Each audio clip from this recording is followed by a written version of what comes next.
नमस्कार। यदि आप 10वीं कक्षा के छात्र हैं तो आपके लिए यह वीडियो अत्यंत ही महत्वपूर्ण है, क्योंकि मैं 10वीं कक्षा का राजनीति शास्त्र पुस्तक का सबसे पहली अध्याय, जिसका नाम है लोकतंत्र में सत्ता की साझेदारी, इसका सबसे पहला वीडियो है, जो एक समझे क्रैश कोर्स की तरह है।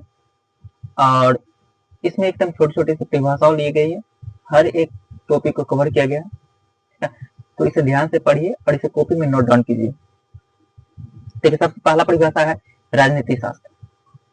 सबसे पहला है, हम जो पढ़ते हैं राजनीति शास्त्र। देखिए, राजनीति शास्त्र क्या होता है, एकदम छोटा सा परिभाषा है, कॉपी में लिखोगे आराम से याद हो जाएगा। देखिए, राजनीति शास्त्र क्या है?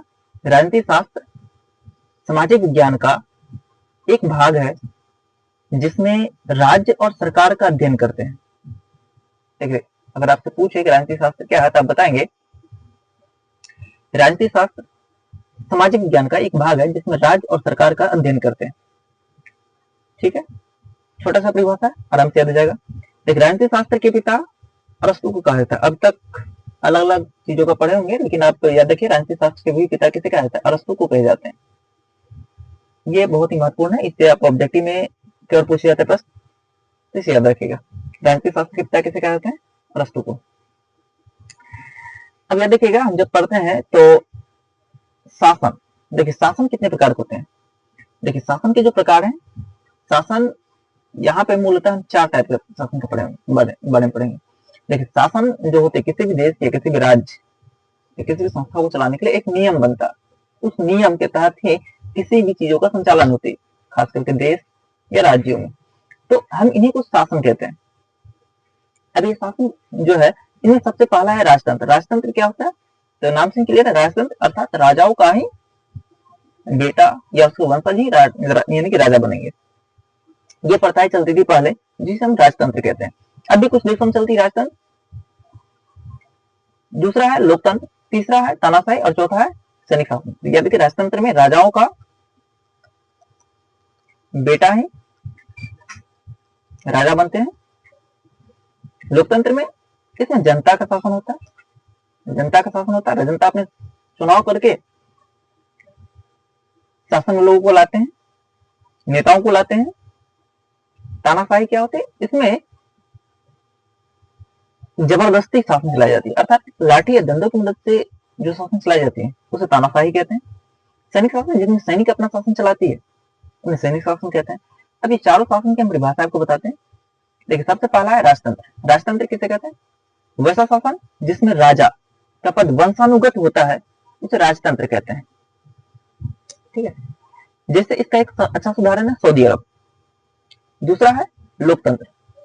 लोकतंत्र किसे कहते हैं? वैसा शासन जिसमें सरकार जनता के द्वारा चुना जाता है और जनता के लिए काम करता है, उसे लोकतंत्र कहते हैं। जैसे इसका एग्जाम्पल है भारत। तीसरा है तानाशाही। तानाशाही किसे कहते हैं? यानी कि वैसा शासन जिसमें लाठी और बंदूक के दम पर शासन चलाया जाता है, उसे तानाशाही कहते हैं। ठीक है, तानाशाही का एक अच्छा सा उदाहरण है आपका उत्तर कोरिया। याद रखिएगा, तानाशाही जिसका एक अच्छा उदाहरण क्या है, उत्तर कोरिया में आज भी तानाशाही शासन चलती है। अगला है आपका सैनिक शासन। क्या? सैनिक शासन। आप बताएंगे? वैसा शासन जिसमें सरकार पर कब्जा, वैसा शासन जिसमें सरकार पर कब्जा कर लेती है, उसे सैनिक शासन कहते हैं। अब देखिए, सैनिक शासन में मतलब यहाँ थोड़ा सा वैसा शासन जिसमें सरकार पर सैनिक कब्जा कर लेते हैं। कैसे? सैनिक सैनिक कब्जा कर लेती है, उसे सैनिक शासन कहते हैं। जैसे पाकिस्तान, म्यांमार, बांग्लादेश, इन सारे देशों में देखिए है तो लोकतंत्र, परंतु ये लोकतंत्र जो है कई बार यहाँ देखिए भंग हो चुके हैं। और जब भंग हो गई है, उस समय देश की जो बागडोर है, देश की जो विधि व्यवस्था है, उसे सैनिक को संभालनी पड़ी। तो इस वजह से कह सकते हैं कि सैनिक शासन वहां पर भी लागू हुई है। लेकिन हमारा देश जब से आजाद हुआ, तब से एक बार भी सैनिक शासन लागू नहीं हुई है, और ये अच्छी बात है। जैसे यहाँ पे पाकिस्तान में कई बार सरकारें क्या हो गई, गिर चुकी, और उस वक्त सैनिक अपना शासन को संभालती है। ठीक है, तो चलिए इस वीडियो में इतना ही। आगे क्लास नेक्स्ट वीडियो में बताते हैं।